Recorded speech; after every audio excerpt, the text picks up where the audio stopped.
So, woo, we're live. Okay, so welcome to day one of CommonLit articles. So the CommonLit article you should be on is titled, "Hello, my name is blank." It's by Jason Kim. We're going to start, we're done with Malala, is the news. We're going to start actually doing an Asian literature unit type deal. We're going to be reading a novel. It's a graphic novel called American Born Chinese.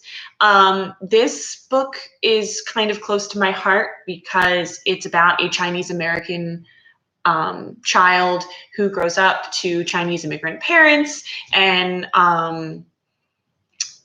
the issues that he has to deal with, and the bullying and the name calling. And my dad has told me a lot of stories as a half Japanese child when he was in elementary school in Medford, that it was really bad. He got called a lot of racial slurs and all that jazz. So as a person who grew up with a parent that now identifies as white, even though he's half Japanese, I kind of feel like it's one of my duties as an adult person who is also white to kind of promote understanding and kindness, and try to make you guys good citizens. Okay, now that I went on my spiel, blah, blah, blah, we're going to read this article. So you should have this in front of you. If you don't, you should click the link in Google Classroom, sign in with Google, use your school username, and it should just come up. But if not, you probably have to sign into the Google email. So whatever your password is for that. If for whatever reason you cannot access that, there is a physical copy that you can edit in Google Docs, uploaded to, I'm not making words anymore, uploaded to Google Classroom. Okay, so we're gonna start. I'm going to start reading this article. If you need to pause, please pause, so that way you can be with us. Awesome. All right, so Hello, My Name Is was written in 2017 by Jason Kim. I'm gonna read the little box on top before we start. Okay, Jason Kim is an Asian American screenwriter and playwright. In this personal account, Kim discusses his experiences emigrating from Korea at a young age and his struggle to fit into American culture while maintaining his identity. As you read, take notes on how Kim's experiences shaped his feelings about his identity. So that's our big picture here, identity. We've talked about identity a lot. Okay. I will never forget the day I picked a new name. I was standing in front of my class on my first day of school at Craig Elementary in St. Louis, Missouri. I had, only a day before, landed at Lambert Airport after a 16-hour flight from Seoul, South Korea. I was 10 years old. I was nervous, terrified, and jet-lagged, and I was wearing a vest because I thought it was chic. For my entire life, everyone, including me, had known me by my Korean name, Junhyuk. But here, in this new country, in a brand new classroom full of foreign faces, I had to pick a new name. Easy to pronounce. American name. Jason. Jason Kim. How did I settle on Jason? Because I didn't speak any English. Because my teacher didn't speak any Korean. And because it was either going to be Aladdin from my favorite childhood Disney tale, or Jason from the Mighty Morphin Power Rangers. I spent the next decade wanting nothing more than to look like Larry Lorberbaum or Garrett Kennedy. I still vividly remember my first time at recess.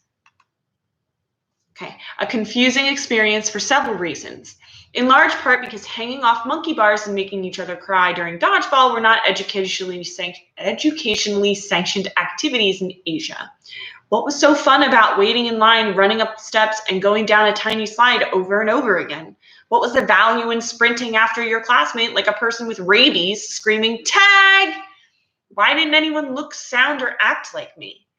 I spent most days at recess sitting alone on the sidelines, eating the special snack that my mother had packed. The snack, a rice cake or a piece of candy from Korea, was always accompanied by a note, usually a joke, and sometimes embellished with a drawing, which often looked like an abstract painting when it was meant to be a sketch of our beloved deceased poodle. A month had passed when a teacher finally tapped me on the shoulder. Are you okay, sweetie? Before I could answer, another teacher rang out, maybe he likes sitting alone. Maybe that's the Asian way. But in truth, I wanted to participate. I wanted to run up to Timmy like a crazy person and yell, you're it! I just didn't know how. Okay, so if you're doing this online, you should be on question 1 for your guiding questions. The rest of it should be blurred out. So click on that little bubble and it'll pop up. Why was it hard for Kim to interact with other kids? A, he didn't feel comfortable joining them. B, he didn't like the games they were playing. C, he didn't know how to ask to join them in English. Or D, he didn't like them because they teased him for being different. Okay, so take a second, pause the video, whatever you gotta do. All right. If we go back a little bit, kind of just be thinking about, so he just got here. He just got to the US and he picks a name named Jason because he doesn't know any English. So he does his best. When I worked at Mikado in Marlton, which was a hibachi restaurant run by a person from Malaysia and a person from China and staffed with people from China, most people had American names, except for one person, because he was too punk rock to change his name. Great. His name was Jevin, like Kevin, but with a J. And then but everyone else, like I had friends, there was Tom, there was Johnny, there was Vincent, there was Kevin, there was Michael, like everyone had American names. However, they also had Chinese names in Mandarin or Cantonese or what have you. But that wasn't enough for people. People needed the American names.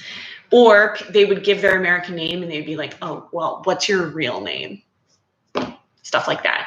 Things to think about. Okay, moving on. Outside on the playground, sitting alone at recess, I learned to hate being Asian. I wanted desperately more than anything to be white. I immediately forced my parents to stop calling me Jun Hyuk at home. I named myself after some guy in a live-action children's television series, and by God, they were going to call me by that name. I got rid of my fitted vests for loose-fitting basketball jerseys. I bought tickets to an Incubus concert and threw away my K-pop CDs. I stopped reading Korean children's books in order to figure out what the hell was going on with James and his giant peaches. At the dinner table, I committed the 2 worst sins that a Korean son could possibly commit. I stopped speaking Korean, and I stopped eating Korean food. My parents would try to talk to me over a bowl of kimchi stew, and I would pout and ask in English if we could order the meat lover's pie from Pizza Hut. For my 11th birthday, my mom made me my favorite Korean dish, I'm going to butcher this because I don't know Korean. Ojing bakum. I'm so sorry. Spicy stir-fried squid. And I looked at her with disdain as I declared, this is disgusting. The next day for dinner, she made me a cheeseburger. I promptly told her it tasted inauthentic and made her drive me to McDonald's. And no more special snacks either, unless they were artificially flavored and made by Kraft. I was a heinous child. Sorry, Mom. I graduated from high school and moved to New York City for college, where my primary goal was to blend in. But more and more, my new friends wanted to know about all the things that made me uncomfortable in the Midwest. To them, being an immigrant made me interesting. At dinner parties, people would fawn over the Korean food and ask for my mom's recipes. They even wanted to know about my childhood in Seoul. At karaoke, people were genuinely excited that I could sing both Girls' Generation and Natalie Imbruglia's Torn. All of a sudden, being different was an asset, not a risk. In New York, I didn't have to be ashamed about being an Asian immigrant. I could just be ashamed about everything else in my life. All right, so question 2 for guiding questions. Again, if you have a physical copy, you don't have these with you. Which of the following is not an example of how Kim rejected his Asian identity? Not an example of how he rejected his Asian identity. A, he wore different clothes. B, he lied about immigrating from Korea. C, he refused to speak Korean. Or D, he didn't eat Korean food? Take a second, answer the question, pause the video, whatever you have to do. Okay. A year after I finished graduate school in playwriting, almost 2 decades after I'd landed at Lambert Airport, Lena and Jenny cast me as an Asian American graduate student on the 4th season of Girls. Almost immediately after the episodes aired, I began receiving emails, tweets, and Facebook messages from young Asian American writers, actors, and performers who were excited to see a fellow Asian face on TV. I was shocked. How could this be? I appeared on the show for like a millisecond, and my Beyonce sweatshirt was definitely doing more work than I did on screen. It was genuinely baffling to think that anyone could look at my very Korean face and feel a sense of connection, much less react in a positive way to the very features I hated about myself for so long. We are at the point in our culture where people are finally beginning to talk about Asian identities in the media. I have not been at the forefront of those issues. I have been crouching in the back, hiding in the corner, watching people like Margaret Cho, Daniel Dae Kim, Ali Wong, George Takei, Constance Wu, and Aziz Ansari courageously speak up about the various issues that Asian Americans face in Hollywood. The issues exist both in front of the camera and behind the scenes. There are barely any roles written for Asian actors. And in general, the roles that can be played by a person of any race do not tend to go to Asian actors. Worst of all, the few roles that should go to Asian actors, some very high profile, are being portrayed by white actors. Pause. Scarlett Johansson would be an example. And also Emma, I can't think of her name. The girl that played Easy A, but she played a half Hawaiian, half Japanese woman in a movie. Happens all the time. Okay. Behind the camera, there are equally few Asian American writers, producers, studio executives, authors, and editors. And while there are certainly a significant number of people struggling to make it, their efforts seem to go largely unrecognized. Okay, we're at question 3. According to Jason Kim, Asian Americans in the media are A, much more present in front of the camera than behind the scenes, B, uncommon because not many Asian Americans pursue jobs in television or movies, C, more successful in Hollywood today than they have been in the past, or D, are often passed over for acting roles and work behind the scenes. Take a second, answer the question. Going on. Okay. I've always been terrified of speaking up on behalf of diversity, which to me means a state of inclusion, a choice to be aware of the vast and profound range of identities in this world, including your own. I have been terrified because I grew up in a country without many visible Asian Americans in the culture, and I learned to hate every part of myself that felt foreign and strange. Unfortunately, years later, this is a problem that many young Asian Americans continue to face. How do you understand yourself in a diverse country that actively chooses to ignore your particular kind of diversity? At one point during my 20s, I took a long, dramatic look in the mirror and realized you will be Korean for the rest of your life. As a teenager growing up in the Midwest, that thought made me cringe. Now it makes me happy and deeply proud. My dream now as a 30-year-old is for our country to become a place where a cameo like mine would go completely unnoticed. And to see every third grade teacher tell his or her students, keep your name, you don't have to change a thing. Last question for guiding questions. In the future, Kim wants America, A, to be more inclusive and embrace diversity, B, to prioritize hiring Asian Americans in media, C, to ignore differences between actors, D, to teach its students more about Asian cultures. All right, so now we're moving on to assessment questions. Everyone has these, so if you're doing this physical copy, you should be following along with us on your first multiple choice questions that you have. If you're doing this online, you should be hitting the next button after your guiding questions, and it'll take you right to the assessment questions. Okay, part A. Number 1, which of the following best identifies the main claim Kim develops in the text? So this is like his thesis, like what is his argument? Asian Americans should be encouraged to embrace and celebrate their identities in America. B, the difficulty Kim experienced accepting his identity as a child was due to the lack of Asian American actors he saw on television. C, Asian American actors continue to be denied opportunities in the media because of their Asian identity. D, Kim pursued playwriting in college with the objective of increasing the presence of Asian American actors in entertainment. So keep in mind, even though he's a playwright and an actor, he doesn't talk about acting the whole time. He actually talks about his childhood in the very beginning. Keep that in mind when you're answering this question. All right, number 2. This is supposed to support number 1. Part B, which detail from the text best supports the answer to part A? A, I spent most days at recess sitting alone on the sidelines, eating the special snack that my mother had packed.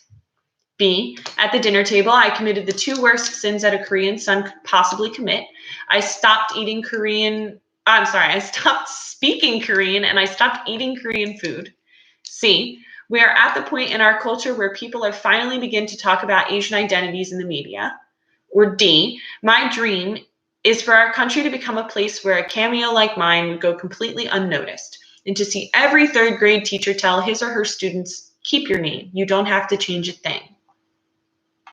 Okay, number 3, part A.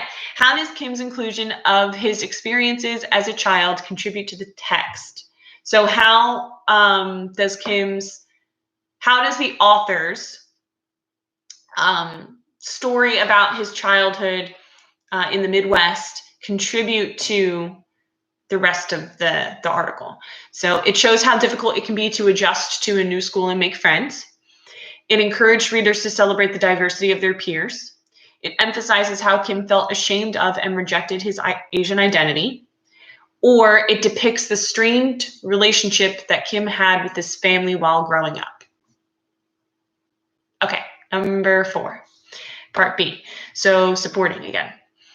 Which quote from the text best supports the answer to part A?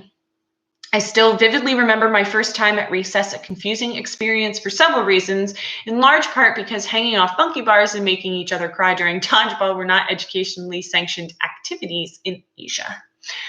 B, before I could answer, another teacher rang out, maybe he likes sitting alone. Maybe that's the Asian way. Gross. C, my parents would try to talk to me over a bowl of kimchi stew, and I would pout and ask in English if we could order the meat lover's pie from Pizza Hut. Or D, at dinner parties, people would fawn over the Korean food and ask for my mom's recipes. They even wanted to know about my childhood and soul. Okay, last one. So this one you have to answer using races.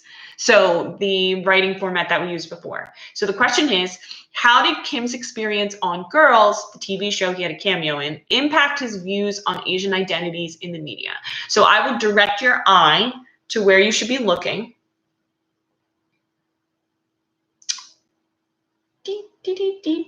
So you should be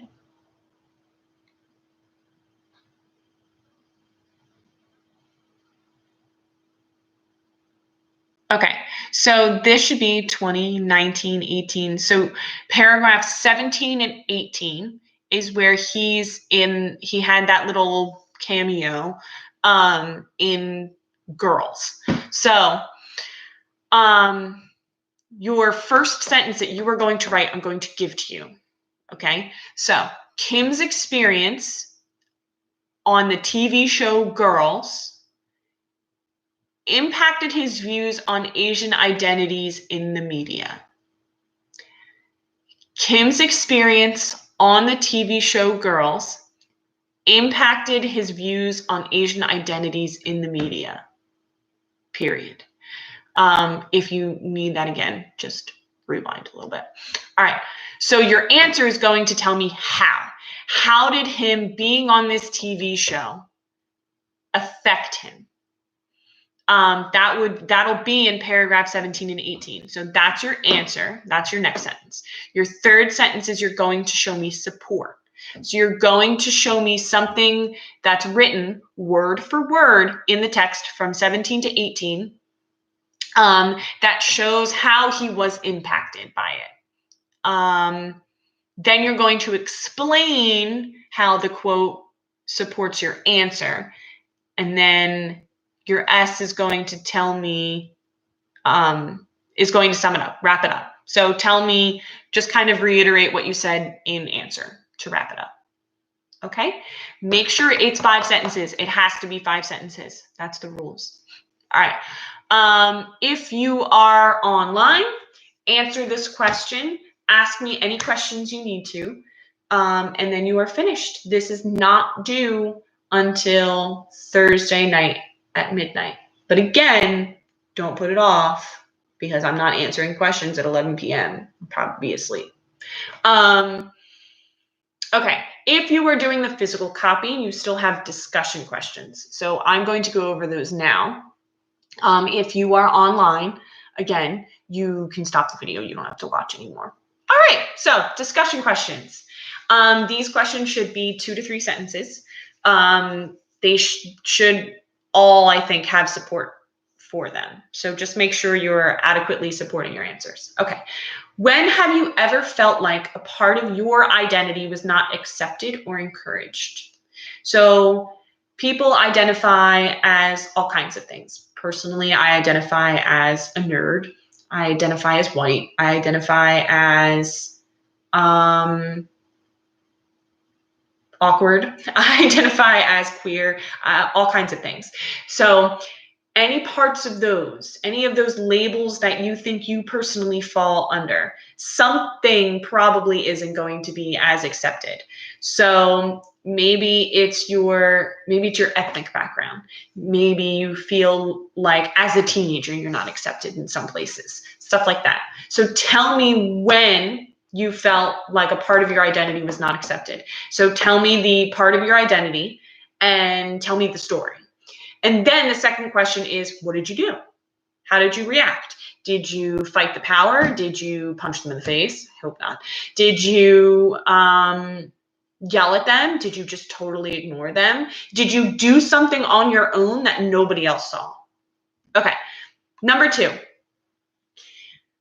In the context of the text, can you change your identity? So according to Kim, can you change who you are? How did Kim attempt to change his identity? So this is from the text, so you're going to have to refer back to the text. How did he try to change himself? There are a number of ways. Was he successful in doing this? Why or why not? Did he successfully change his identity? And then tell me why or why not. That one's pretty straightforward. All right, number 3, in the context of the text, why do people follow the crowd? So why do people jump on the bandwagon? Why does a person see someone has a certain pair of Jordans and then they buy the same ones? Why do people decide that they see somebody eating pizza and they're eating some cultural food that's native to their parents' homeland, and then they're like, oh, I should be eating pizza or peanut butter and jelly, whatever. Why did Kim feel compelled to adopt certain practices of American culture? Why did he feel like he needed to not be Korean? All right, for this one, you have to cite evidence from the text